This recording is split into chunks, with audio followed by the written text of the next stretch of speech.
What's up, everybody? Welcome back to the Into Geek podcast for a special off day, Memphis Monday, where we're going to be deciding who the Grizzlies should draft at 17. I have 5 names for you for guys I think will fit exactly what they need. They'll be able to come in and add some value very, very quickly. But before we can do any of that talk, gotta do this. Morant with a running start. Oh my gosh! Oh my goodness!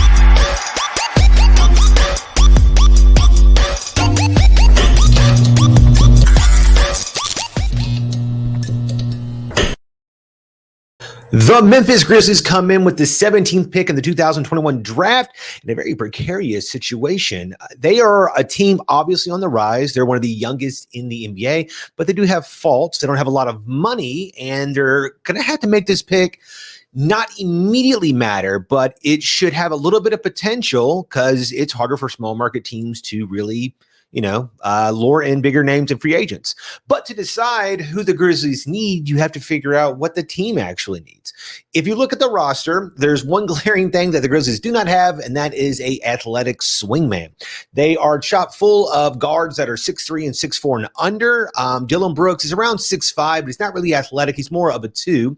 Desmond Bane's also around 6'4", 6'5", but again, he's more of a 2. You could slide Dylan to the 3, but ideally, you would like to get a longer athletic player like a Brandon Ingram, like a Kyle Kuzma, like, Mikal Bridges, somebody who is 6'8" or so, can really run the court, is a lob threat, a 3-and-D type. So if that's the question, we have to look at who the possible answers might be. Coming in at number 5, Trey Murphy. Trey Murphy is a 6'9" forward out of Virginia. He has a pretty good vertical. His 34-inch is his standing, 39-inch is his max. The first thing that comes to mind here is he looks like a multifaceted big. He can guard the 2, the 3, and the 4. He also has a sweet shooting stroke. He shot about 43% from beyond the arc. And that's his touch is pretty good because he shot over 90% from free throw. It's at a lower volume, but I think there's enough information there to show that he should be a next level shooter. He played a couple years at Rice originally before transferring to Virginia. You would like for his to show a little bit more on the scoring side of things, but what's really interesting about him is he's a little bit older, which the Grizzlies in the past have shown a penchant for actually drafting, and he fills a need. He's 6'9", he's athletic, he's got a good wingspan, he can shoot the ball. They could have used him last year, actually. Kyle Anderson's the only other guy on the team that is he's considered a small forward, and he's 6'8", but he's not very athletic. He is a smart player. His shot has come along, but he's around 27, 28 at this point. You really got to find that next wave of a player. Trey Murphy could be that guy. There's just potential limitations here with him. You really don't know how much better he can get. So is it worth taking a guy here that's probably for the next 5-6 years is just a pretty solid role player? Maybe for the Memphis Grizzlies, this might be like an upgrade over a guy like a Grayson Allen or, a player of that ilk. Moving on to number 4, Chris Duarte. Chris Duarte is a 6'6" guard from Oregon. He's got a pretty good wingspan. We don't really know his vertical because he was not at the combine. His game really fits what the Grizzlies need. On paper, you would think, okay, this is who they should go draft. He could play the 3 possibly, or slide Dylan over to the 3.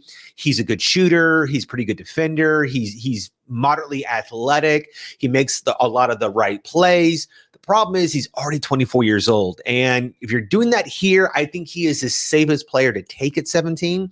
And he basically, you're bringing him on for the idea of, okay, this is our free agent swing guy that we're going to go sign for that, $4 or $5 million. The contract will be pretty nice for the next 3 or so years. And, he should be able to hit the ground running. You look at previous drafts with guys like Brandon Clark, Xavier Tillman, Desmond Bain. They're all on the older side. And it looks like Zach Kleiman really likes to draft the guys that get overlooked because of their age. And he seems to find real good value here. Chris Duarte, I think, could come in immediately, fill a role, fill a need. The only problem is you're betting on now and not on the future. So I think you would still have to go out in free agency and find somebody else to help accelerate every Jaw's timeline and Jaren's timeline if you're looking to make a pretty big playoff push here. Coming in at number 3, Corey Kispert. Corey Kispert is a 6'7" forward senior out of Gonzaga. He's got pretty good size. He's also quasi-athletic with a 37.5 vert. Also, he might be the best shooter in the entire draft. He shot over 43%, and he shoots at a high volume. His stroke is very J.J. Redick-esque. It's very pure. Jimmy Chipwood, he's just also a little older. I think he's 22, almost 23 at this point. He didn't do too bad in the shuttle drill and the land agility drills in the draft combine. So a lot of my initial warnings with him, which were how quick is he on his feet? It shouldn't be that much of a limitation. To me, he looks like if Grayson Allen was 6'7", which Grayson's biggest problem is that he's not very tall. So I think if you take his moderate level athletic package, put it in like a bigger body, coming from like a really smart program, he should be to be able to come in from day one. He can maybe even start from day one and give you like 12 or 13 points, shoot very well, help open things up. And you think of a lineup with Corey Kispert and Desmond Bane next to John Morant, and that lane is going to be wide open because you will not be able to get off of those guys on the wings. They'll be able to just crazily spread the floor. Both those guys will shoot over 40%. It could be, I think this is the guy that might actually fall to the Grizz at 17, but he's not my number two. My number two, Ziaire Williams. Ziaire Williams is a freshman coming out of the Stanford, forward at 6'8". He says he's up to 6'9" at this point. He's got a really good wingspan at 6'11". He also had a pretty sneakily good vertical at 39.5, which I don't think a lot of people saw coming out.